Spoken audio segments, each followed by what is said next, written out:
Hi అండి అందరికీ. మీలో ఎంతమంది అయితే డైట్ అయితే ఫాలో అవుతున్నారో కామెంట్ చేయండి. నేనైతే ఇలానే ట్రై చేస్తాను.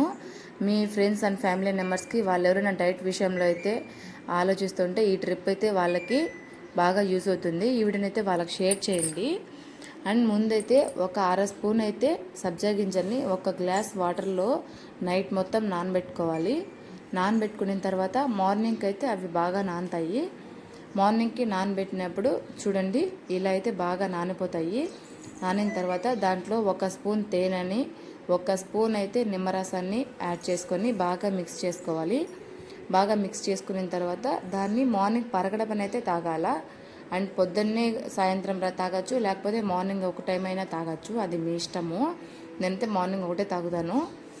ఇలా బాగా కలుపుకొని ఒక గ్లాస్కి తాగేయాల, సరిపోతుంది. అండ్ ఇప్పుడైతే ఇంకో విషయంకి అయితే మేము ఆఫ్టర్నూన్కి అయితే పులుసన్నం అండ్ అరటికాయ తాలింపు అయితే చేసుకున్నాము. ఇప్పుడు మొన్న గ్రహణం వచ్చింది కదా, అప్పుడు మాలాయల అమావాస్య అయితే వచ్చింది. అంటే చనిపోయిన వాళ్ళకి చాలా ప్రీతికరమైనది. అంటే మనం ఏం చేసినా, వాళ్ళకి ఏది పెట్టినా, ఇలా ఏది చేసినా కూడా చాలా వాళ్ళకి బాగా ఇష్టము. వాళ్ళు కూడా చాలా హ్యాపీగా ఫీల్ అవుతారు. నేనైతే మా అత్తకి ఇష్టమైనటివి అయితే ఇవైతే చేశాను. మా కైవల్య అంటే మా అత్తకి బాగా ఇష్టము.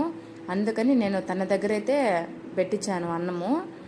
అందుకని ఇలా పెట్టించినప్పుడు వాళ్ళకి ఇష్టమైన వాళ్ళు పెడితే చాలా హ్యాపీగా ఫీల్ అవుతారు. కైవల్య చెప్తుంది చూడండి, తినండి నానమ్మ అని చెప్పి. చూడండి, పాపం కైవల్య అంటే బాగా ఇష్టం మా అత్తకి. ఓకే అండి, వెళ్ళే ముందు సబ్స్క్రైబ్ చేసుకోండి.